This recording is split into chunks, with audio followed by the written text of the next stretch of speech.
Bienvenue à la Minute Mentale des Carabins. Aujourd'hui, dans l'épisode, on parle de flexibilité psychologique. Et on parle de flexibilité psychologique parce que c'est un outil qui peut vraiment faire la différence dans la préparation mentale d'un individu avant un moment important ou face à une situation stressante. Donc, pour l'occasion, Sarah Brisson-Legault et moi, on reçoit un étudiant athlète de soccer, Théo Aubert-Hubert-Poulain, qui va venir nous parler de son expérience et même nous donner des trucs pour développer cette dite flexibilité psychologique. Bonne écoute!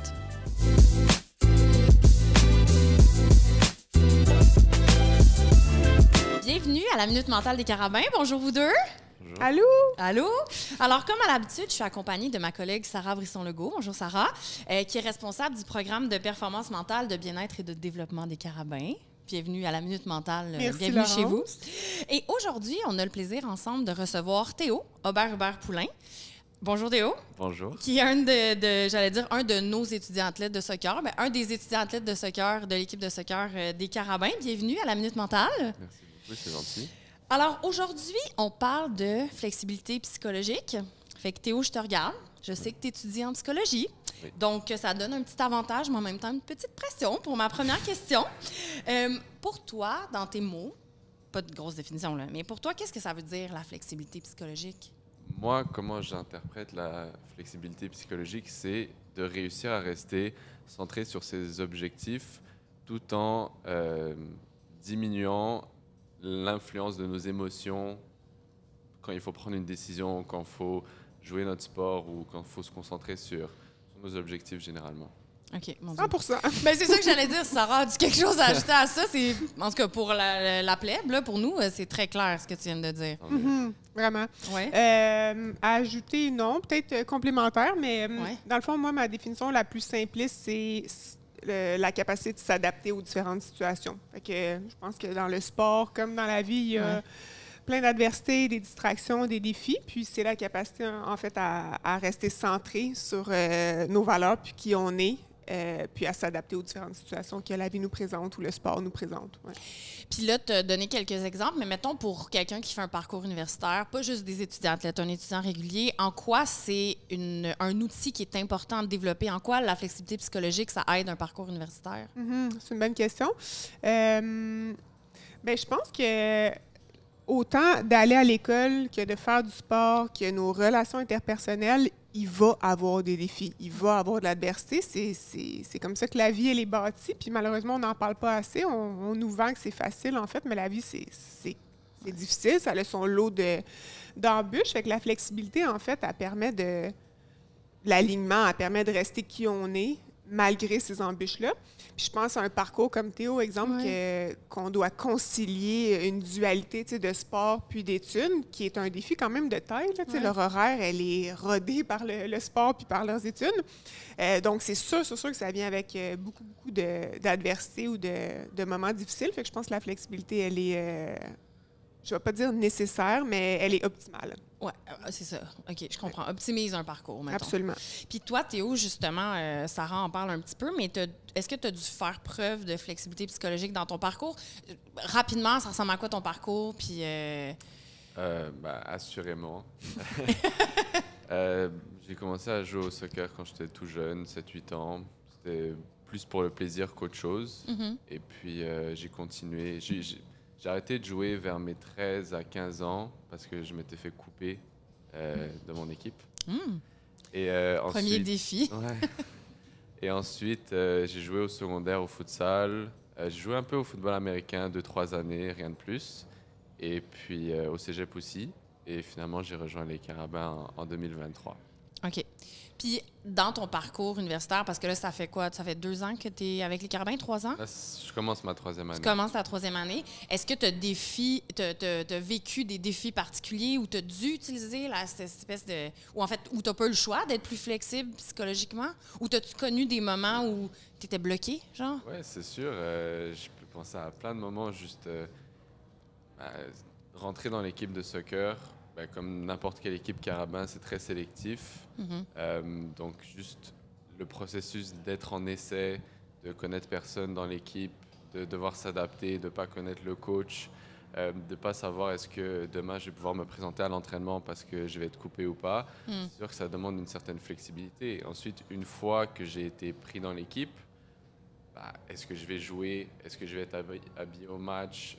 Est-ce que mes coéquipiers vont m'accepter? Est-ce que je vais être invité après les matchs à aller manger avec l'équipe? Jouer à loup-garou. Jouer à loup-garou, oui. Honnêtement, si j'ai une chose à dire, c'est que notre équipe est hyper inclusive. Tu te fais des amis pour la vie, donc au final, je me suis plus fait de soucis pour rien. Mais c'est sûr que j'ai dû rester flexible à travers tout ça. Même mon année 2 où, personnellement, ça a été un peu plus difficile au niveau du temps de jeu ou quoi que ce soit. Il faut quand même garder cette flexibilité pour est-ce que je peux me trouver un nouveau rôle dans l'équipe? Est-ce que je suis capable d'accepter ce nouveau rôle pour le bien de mon équipe tout en gardant cet aspect de il faut que je reste heureux dans mon sport. Puis dans ces moments-là où c'était plus difficile, par exemple, tu fais référence à ta 2e année, qu'est-ce qui t'a aidé à être comme plus flexible? Puis est-ce que tu savais que tu étais en mode, bon, là, je dois faire preuve de flexibilité psychologique, tu sais? Non, absolument pas. Honnêtement, je pense pas que j'ai bien réussi, honnêtement. OK. Non, Par exemple, comme de nous, pourquoi tu dis ça? En fait, j'ai pas réalisé que je devais faire de flexibilité jusqu'à temps qu'il soit trop tard. Okay. Et c'était rendu un peu trop à gérer sur mes épaules, en toute honnêteté. Donc, au final, j'ai eu une conversation avec mon coach. Il n'y a eu que du positif qui est sorti de ça. Mm-hmm. Mais je dirais que c'est pas toujours facile de savoir quand exactement il faut faire preuve de flexibilité. Mais je pense que ça vient avec la pratique. Donc, pour moi, tout le monde est capable de le faire. Mm-hmm. Mais plus les gens vont être, vont être exposés à des situations qui vont demander la flexibilité, plus ils vont être habitués, plus ça va se faire facilement et bref, tu t'améliores. Si les gens déploient de la flexibilité, parce que, corrige-moi si je me trompe, mais pour devenir meilleur à être flexible, il faut que tu pratiques la flexibilité dans ces moments-là, parce que je veux vraiment... je pense pas que tout le monde est capable d'en faire preuve. Puis mettons que tu as ton lot d'adversité puis qu'à chaque fois tu décides de ne pas être flexible, elle ne va jamais se déployer ou progresser plutôt. Absolument. Ouais. Bien sûr, il y a des gens qui peuvent vivre leur vie en étant rigides et il y a des gens comme ça, ils ont une idée en tête et ils la font passer et ça peut fonctionner pour eux. Mais je pense que pour la majorité des personnes, ça fonctionne pas. Ouais. À moins que tu sois le talent d'une génération dans ton sport.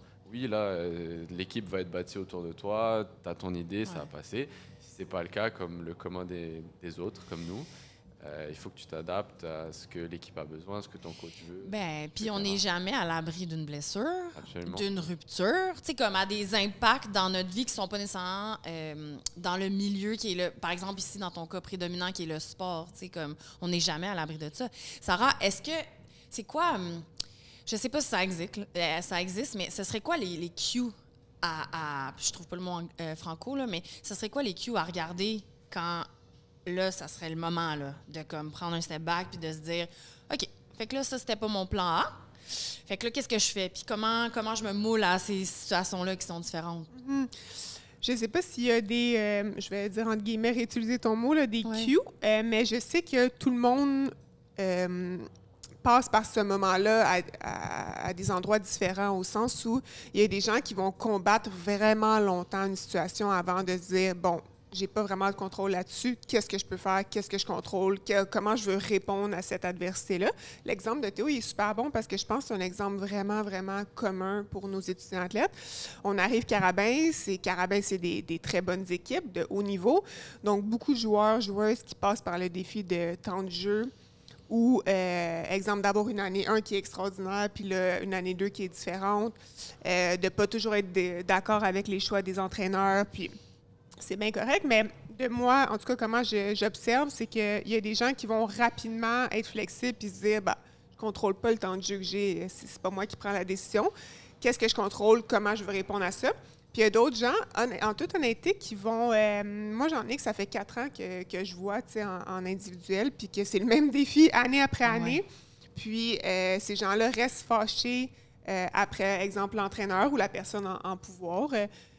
Puis, ils ne vont pas nécessairement avoir cette ouverture-là ou se questionner sur comme qu'est-ce que je peux faire moi de différent ou qu'est-ce que je contrôle dans cette situation-là.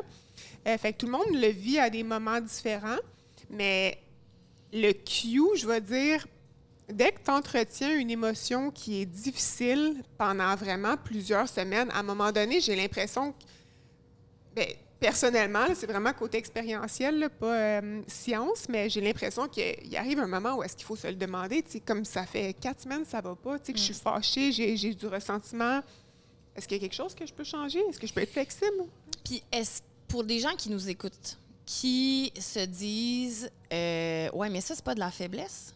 Par exemple, j'ai un objectif, je veux faire, je sais pas, le roster partant de mon équipe. Pas le roster, mais mettons le 15 partant, par exemple, dans le cas du rugby. Et là, c'est le même objectif qui reste et qui reste. Et au lieu de se demander, puis de prendre du recul, puis de se dire, OK, bien finalement, si je le fais pas, où est-ce que je peux comme contribuer à la mission de l'équipe? Bien, ça reste là. Puis, parce que le message, c'est, si tu fais pas ça, c'est comme, en fait, si tu déroges, ça démontre une faiblesse. Si tu ne tiens pas tête à ton entraîneur, ça démontre une faiblesse. Si tu n'es pas compétitif avec la personne qui se bat pour la même place que toi, c'est comme c'est la faiblesse. Tu dirais quoi à quelqu'un qui pense à ça? C'est une longue question, là, excuse-moi. Je t'ai suivi, puis tu me corriges, je prends pas la bonne voie, mais c'est sûr que c'est une question de perception pour moi, mais moi, quand tu me décris cette situation-là, la personne, l'humain, l'étudiant ou l'athlète qui, à un moment donné, fait pause puis s'ajuste à une situation qui est non contrôlable, pour moi, c'est faire preuve de force mentale. Au contraire, c'est loin d'être une faiblesse parce que c'est un peu faire du déni, tu sais, de penser qu'on va garder le même objectif puis que ça fait plusieurs années qu'il n'arrive pas puis que croire qu'on a le pouvoir là-dessus, c'est pas vrai. On n'a pas le pouvoir sur plein de choses. Il y a plein de choses qui sont incontrôlables. Puis, si on continue d'essayer de contrôler l'incontrôlable, bien, on perd un peu notre temps. Fait que c'est là, je trouve, puis j'aime pas le mot faiblesse, mais c'est là qu'il y a des défis de préparation mentale, tu sais, versus quelqu'un qui, au contraire, justement, s'ajuste à une situation, la prend telle qu'elle est, puis fait face à la réalité, puis là, justement, fait des ajustements nécessaires. Pour moi, ça, c'est déployer de la force mentale. Puis dans ta réponse, j'entends aussi, je l'entends pas, mais me sonne à l'oreille le mot acceptation. Tu sais, on en a parlé dans un autre balado qu'on a fait avec une psychologue du campus qui parlait de l'importance d'accepter des situations difficiles, puis que ça commençait par là, surtout quand les émotions sont très, très présentes. Puis tu en as parlé au début dans ta définition, Théo. Justement, Théo, est-ce que toi, tu pratiques cette acceptation-là dans les moments difficiles, genre consciemment? Absolument. Ah ouais? T'es en mode comme... Ouais. Fais-nous un exemple. Exemple très récent. À la fin de ma saison civile, juste avant le début du camp de pré-saison des Carabins, je me suis fracturé la 5e métatarse du pied, qui était une blessure quand même assez importante. Et ce n'était pas ma première depuis les derniers mois. OK. Donc je savais que ça allait avoir un impact sur ma saison. Est-ce que j'allais même jouer cette année? C'était une question qui flottait dans l'air. Donc oui, peut-être le premier ou le deuxième jour, beaucoup d'incertitudes, je ne savais pas ce qui allait se passer, mais au bout disons l'après-midi du deuxième jour, je me suis dit, bon, ben, c'est comme ça, j'aurai ma radio dans 1 mois, ça ne sert à rien de continuer à me faire du stress pour ça, de paniquer ou quoi que ce soit. Qu'est-ce que je peux faire maintenant? Est-ce que je peux aller au gym? Est-ce que je peux justement trouver des nouveaux hobbies, me concentrer sur l'école? Comment je peux aider mes coéquipiers en les accompagnant à leur voyage? Tu places le matériel, tu remplis les bouteilles d'eau. Au final, je pense que pour moi, ce qui m'aide, c'est de me sentir utile. Si je sens que je suis utile pour mon équipe, que j'aide les gens, ben, j'accepte beaucoup mieux, peu importe ce qui m'arrive. La situation. Puis est-ce que tu dirais que c'est quelque chose, parce que là, tu en parles, puis tu as l'air complètement sage dans ta réponse, comme je bois tes paroles. Est-ce que c'est difficile de faire ça? Parce que je peux imaginer fracture de, bon, je n'ai pas retenu là, exactement quel métatarse, là, mais genre 5e métatarse, ta saison, on ne sait pas ce que ça va donner. Je peux imaginer que les émotions, ça rentre au poste. Fait que est-ce que c'est facile d'accepter ou pas? Ou pas? OK. J'ai envie de dire en général non. Mais cette fois-ci, pour moi, ça n'a pas été très difficile. OK. C'était pas la première blessure que j'avais dans les derniers mois on dirait, j'étais habitué, je connais le processus, tu te blesses, je texte mon coach, rendez-vous chez le médecin, radio, on verra. Solution, le genre. Et honnêtement, merci au Carabin pour vos services super de physio et de médecine, etc. Parenthèse. Oui, petite parenthèse, je vais le prendre au nom des Carabins. Ouais. Mais quand tu connais la routine, à un moment, tu perds en incertitude et je pense que c'est beaucoup l'incertitude qui joue sur ton acceptation. Du moment que tu sais où est-ce que tu t'en vas, OK, à telle date, je recommence à jouer, à telle date, je peux réintégrer les entraînements, etc. Je pense qu'accepter devient beaucoup plus facile, oui.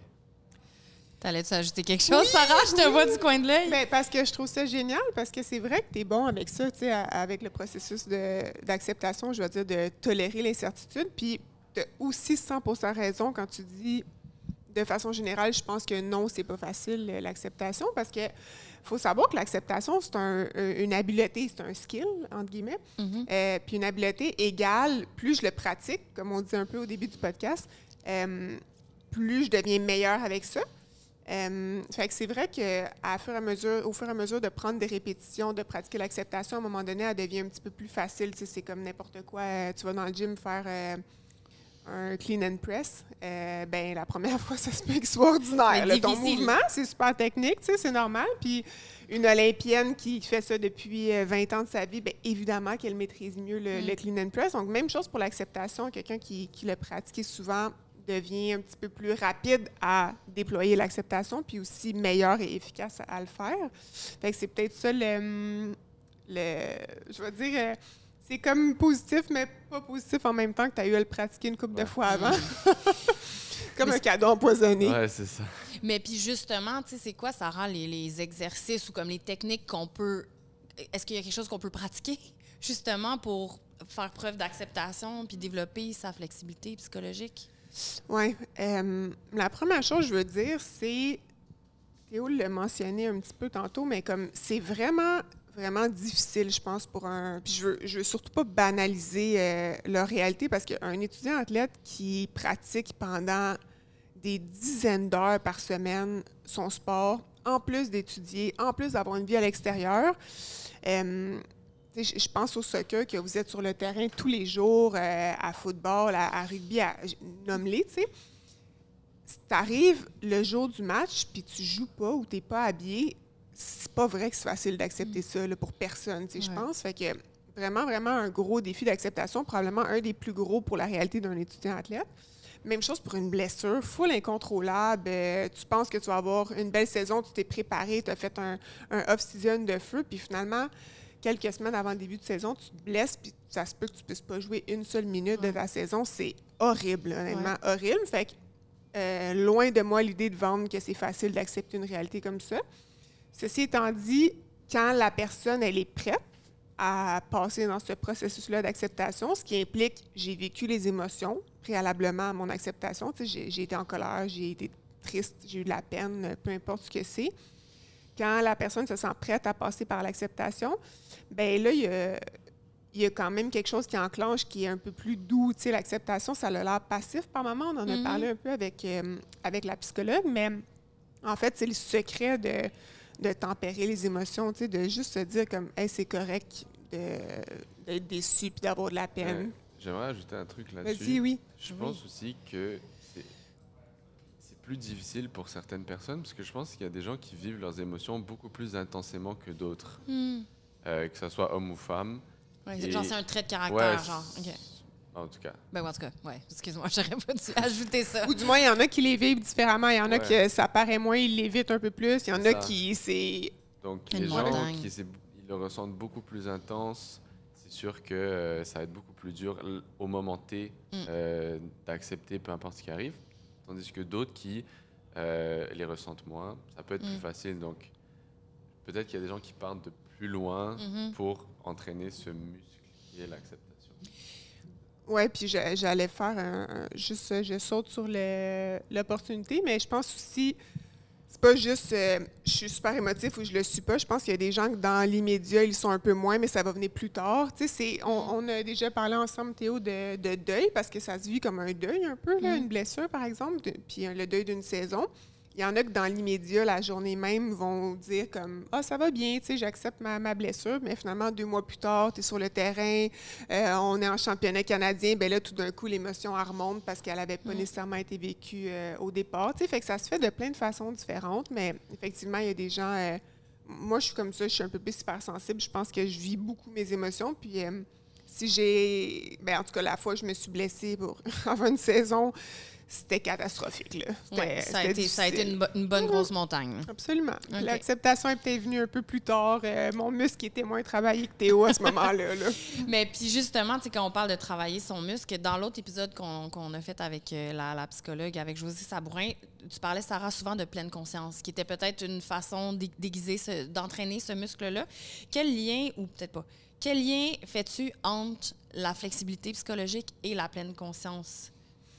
Ouais. C'est quelque chose que tu utilises? Oui. Ben oui. Je trouve que les vies des gens, puis là, je mets tout le monde dans le même bateau, je vais généraliser, là, mais juste pour l'exercice, mais elle est très occupée. Tu sais, on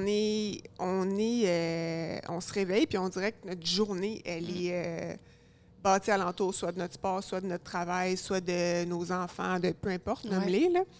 Puis, il n'y a pas beaucoup de moments dans nos journées où est-ce qu'on a des moments qu'on s'arrête ou qu'on est immobile ou qu'on a du silence. Donc, très difficile de vraiment savoir comme qu'est-ce qui se passe en dedans, puisqu'on ne s'alloue pas nécessairement ces moments-là. Fait que la pleine conscience, en gros, c'est quoi? C'est, un, d'être à l'écoute, être attentif à mes signaux. Puis aussi, c'est de je vais dire pause, mais poser. Mais, fait que, pour moi, je la travaille, la pleine conscience, pour 2 trucs. Un, pour aider les athlètes, ou les étudiants athlètes du moins, à développer leur conscience de soi. Parce qu'évidemment, mieux tu te connais, plus tu es conscient de qui tu es, qui tu as envie d'être, mieux tu peux répondre face aux défis ou à l'adversité. Puis 2, aussi, la pleine conscience permet un peu, je trouve, cet arrêt-là ou cet espace-là entre l'émotion et l'action que je décide de faire. Parce que être rigide, c'est souvent notre réaction immédiate, tu sais, qui va... Je fais un exemple concret, là.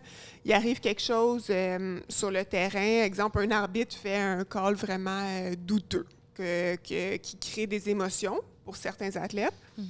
Bien là, l'action immédiate, ou notre réaction, plutôt, je vais utiliser le mot réaction immédiate, va être peut-être de la rigidité, va peut-être être très émotive, être impulsive.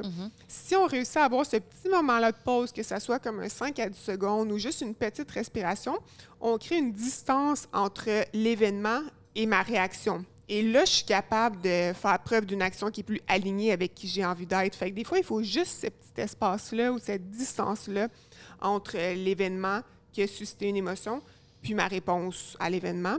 Fait que je trouve la pleine conscience, ça permet ça, elle permet l'espèce de... Le temps d'arrêt, là. Le temps d'arrêt, puis aussi être capable de savoir comment on veut répondre face à l'adversité, en se connaissant mieux. Oui. Puis, combien de temps ça prend? Parce que, tu sais, quelqu'un qui nous écoute, toi, tu commences ta 3e année, Théo. Combien de temps ça prend pour quelqu'un qui se dit, OK, visiblement, j'ai un enjeu ou comme je suis dans une situation là, en ce moment-ci. Combien de temps ça prend pour que ça évolue, cette espèce de gestion des émotions-là? Tu me corriges si je me trompe, je vais parler plus du côté science, puis tu me diras comment toi tu l'as vécu, Théo. Mais j'aimerais vraiment ça dire, ça prend, tu sais, là, le classique, genre 21 jours. Là, c'est ça. Non. Dis-moi ça, Sarah. C'est pas ça que je vais te dire, je m'excuse. Je vais te dire quelque chose qu'on a parlé un peu au début, qui est, je pense, pour moi, en tout cas, c'est pas une notion de temps, c'est une notion de pratique délibérée. Fait qu'il y a 3 stades dans lesquels le cerveau passe quand on apprend une nouvelle notion. Il y a le stade cognitif, fait comme on en parle ensemble, on parle de flexibilité pour la première fois, cognitivement, tu apprends des trucs. Ensuite, tu s'en vas dans ta présentation orale sur le terrain, dans la vie, pratiquer ça. Fait que ça, c'est le stade 2, c'est le stade associatif. Puis le dernier stade, c'est après plusieurs répétitions de pratiques délibérées d'accepter ou d'être flexible. Exemple, j'ai fait face à de l'adversité. Exemple, 4-5 fois cette année, j'ai pratiqué la flexibilité. Bien là, on tombe dans le stade qui est un peu plus automatique ou automatisé, qui est, dans le fond, ça s'exprime ou ça se met en lumière par quelqu'un qui, plus rapidement, plus efficacement, plus optimalement, va tomber dans une une acceptation de l'adversité ou une flexibilité. Fait que je pense pas que c'est en termes de temps, je pense plus que c'est en termes de pratique puis de répétition. D'expérience de vie, finalement. Parce que si tu vis pas beaucoup d'adversité, c'est difficile de se pratiquer. Quand tout est rose... Absolument. Je sais pas si c'est comme ça que tu le vis, toi, mais... T'es-tu passé par ces 3 étapes-là exactement, Théo? Et puis il savait, il était comme là, je suis dans l'associatif. Ouais, non, pas du tout. Je l'ai pas remarqué. Moi, ce que j'aimerais ajouter à ça, c'est que je pense que quelque chose qui peut vraiment aider les gens qui souhaitent s'entraîner à être flexibles ou à accepter, c'est avoir un bon cercle de soutien, avoir un bon cercle social. Moi, ma mère m'a beaucoup aidé dans tout le processus, mes amis. Donc, c'est quelque chose que je conseille, même si on ne réalise peut-être pas sur le moment. Ma mère va me demander comment tu te sens. Je n'ai pas grand-chose à dire, c'est le jour même, je ne sais pas comment je me sens, mais juste le fait de savoir que quelqu'un a envie de savoir comment je me sens, qu'il me dit, quand tu es prêt, je suis là pour t'écouter, peu importe, ça a du poids et ouais, donc c'est ça mon conseil.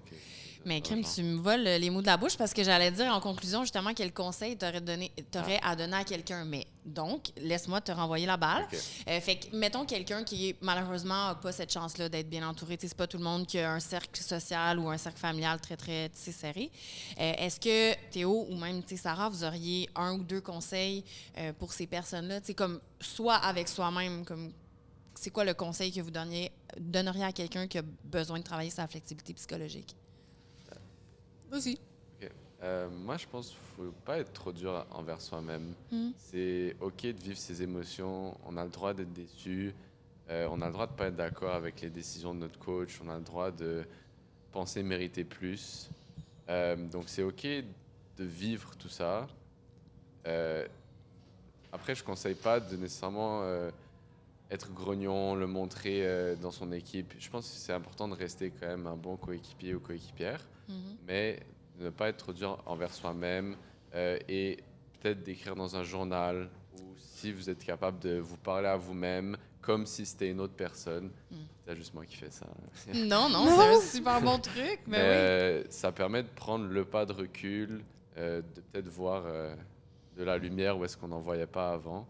Donc, moi, ce serait mon 2e conseil. Je partais dans la même direction. Je trouve ça tellement hot. Effectivement, que le cercle social, c'est, je vais dire tout, mais c'est pas tout, mais c'est une énorme partie. Puis, je pense qu'il suffit pas il suffit pas, mais il n'y a pas besoin d'avoir 12 personnes à qui parler. Juste déjà d'en avoir 1 ou 2, ça va faire une énorme différence. Puis, je partais dans le journal juste parce que effectivement, dans le cas où est-ce que la personne n'a vraiment personne à qui parler de confiance, le journal, c'est quand même un outil qui a été validé dans la science, puis on dit de journaler, puis ça a l'air un peu quétaine, mais en fait, c'est juste de l'autoréflexion. Tu sais, les gens, on dirait que des fois, la limite de faire du journaling, c'est de pas trop savoir quoi écrire, mais il n'y a pas de structure à suivre. C'est juste qu'est-ce qui se passe dans ma tête. Je le mets sur papier, puis c'est comme un peu faire quasiment une séance avec une psychologue, mais... Dans le fond, je mets mes émotions, je les adresse, je les mets sur papier, je prends conscience de ce qui se passe en dedans de moi. Exactement. Puis je trouve ça... Il y a beaucoup d'athlètes avec qui je travaille qu'une fois qu'ils ont terminé d'écrire ce qui se passe, il y en a un que j'ai en tête qui fait des crochets pour voir, en fait, sur tout ce qui est incontrôlable. Fait que, tu sais, c'est simpliste un peu, mais là, tu as sur papier devant toi, aïe, je viens d'écrire une page complète de plein de trucs, puis dans le fond, il me reste juste 2 lignes que je contrôle. Fait que je vais mettre mon attention sur ça, tu sais, parce que je perds un peu mon temps de le mettre sur ce que je contrôle pas. Fait que écrire, je trouve que c'est un outil énorme. Puis sinon, de se trouver un petit... quelque chose de planifié ou de réfléchi quand je vis une grosse émotion, juste pour créer l'espace. Fait que, tu sais, exemple, dans une de nos équipes, on fait une respiration, tu sais, qui dure 12 secondes. C'est juste pour créer un espace puis faire un refocus, entre guillemets. Mais ça peut être vraiment n'importe quoi. Ça peut être un souvenir de quelque chose, une image, un mot, quelque chose qui vient être significatif à tes yeux, à toi, pour te rappeler que dans ce moment-là où est-ce que tu vis une émotion un peu plus impulsive ou difficile, comment tu veux répondre ou comment tu veux agir en restant aligné avec tes propres valeurs, tu sais. OK. Fait qu'en résumé, je dirais, si on a la chance d'être entouré, en parler, déjà, d'abord. Puis après ça, écrire écrire ce qu'on a à l'intérieur, le sortir, puis même traiter l'information. Puis sinon, s'accrocher à quelque chose qui peut être significatif pour nous. Là, moi, dans ma tête, j'ai comme une photo ou un objet qui nous ground aussi, là, peut-être, ça a comme cet impact-là. Oui, exactement. Il y a plein d'étudiants athlètes que j'ai en tête qui ont des objets qui ont justement une belle signification, puis ça les ramène un peu à des valeurs, soit de famille ou des trucs comme ça. Un gros merci, vous deux. C'est là-dessus qu'on conclut notre balado. C'est super intéressant. Merci beaucoup. J'ai adoré notre échange. Puis aux gens qui nous écoutent, on va ajouter de l'information sur la flexibilité psychologique dans la description de la balado, incluant d'ailleurs le lien de l'épisode qu'on a fait avec la psychologue du campus, Josie Sabourin, sur le même sujet, mais cette fois-ci sur l'aspect un peu plus scientifique de la chose. Donc, allez voir ça. Et puis sinon, on se dit à la prochaine. Merci. Bye bye. Merci.